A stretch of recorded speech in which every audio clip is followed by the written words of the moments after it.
We've heard from the Israelis, the Emiratis, and the Bahrainis, but what do evangelical Christians have to say about this new era of peace in the Middle East?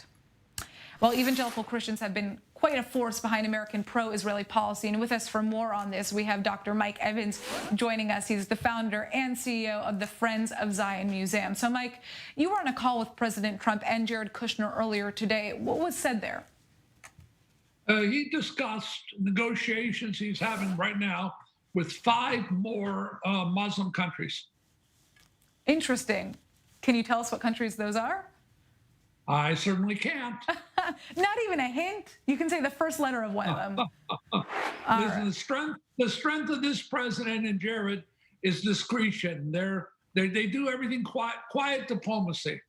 Interesting. Do you know what the time frame would be in terms of the next peace deal being made? Well, I wouldn't be surprised at all if you don't have 1 and possibly even 2 before the election. Okay. All right. So we're going to take your word for that.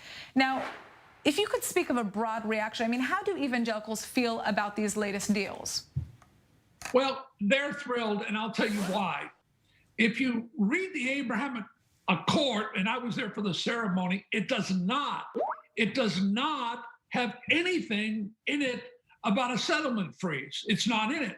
Nor does it have a precondition of a 2-state solution. Those are not in that 5-page document. Nor is there a arms sale, a commitment in the document. So the document is a very, very strong document. It's brilliantly written, and it opens the door for enormous success for the state of Israel. It's a win-win.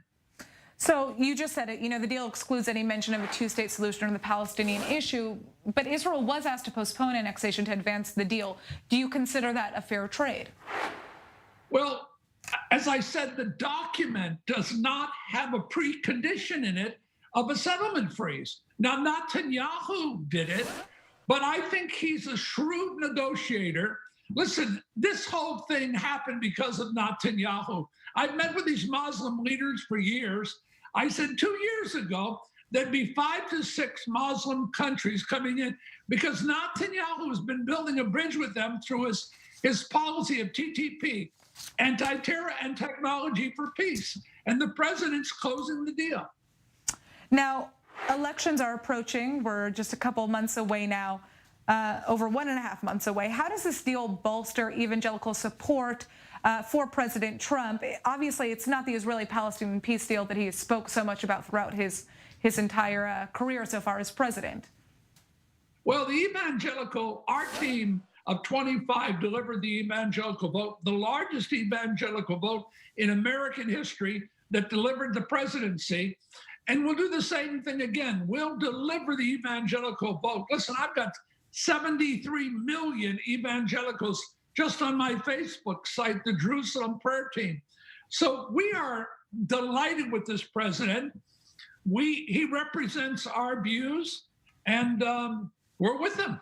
Now, Joe Biden has praised the deal between Israel and the UAE and Bahrain, and he's vowing to continue this work if he's elected, while also working on peace between the Israelis and the Palestinians. I mean, how does support for Biden fare among evangelical Christians in the United States? Well, number one, I can tell you how it fares among the Muslim leaders. I've met with most of them. They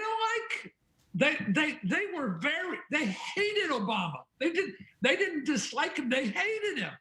And if Biden shows any type of the Obama policies, it's going to be a real problem for these Muslim leaders because they felt that they were totally lied to, and it was the stuff they told me I can't even say on camera. But listen, it's a problem. It's a problem for the Muslim leaders because of Iran. They know what Biden may start back with Iran. And it could be very complicated. He can't. Listen, the program that the president and Netanyahu developed was based upon moral clarity. And I can guarantee you, J Street and Bernie Sanders, they don't have moral clarity. They're going to be all over the map influencing Biden. All right. Well, I'd like to thank you for joining us and kind of giving us some insight. Again, any mention of any country that Israel could be making peace with soon? Is Saudi Arabia on that list? Listen, I can tell you this. I know MBS and MBS would make peace with Israel today, and his brother, the former ambassador, would do it today if his father said yes.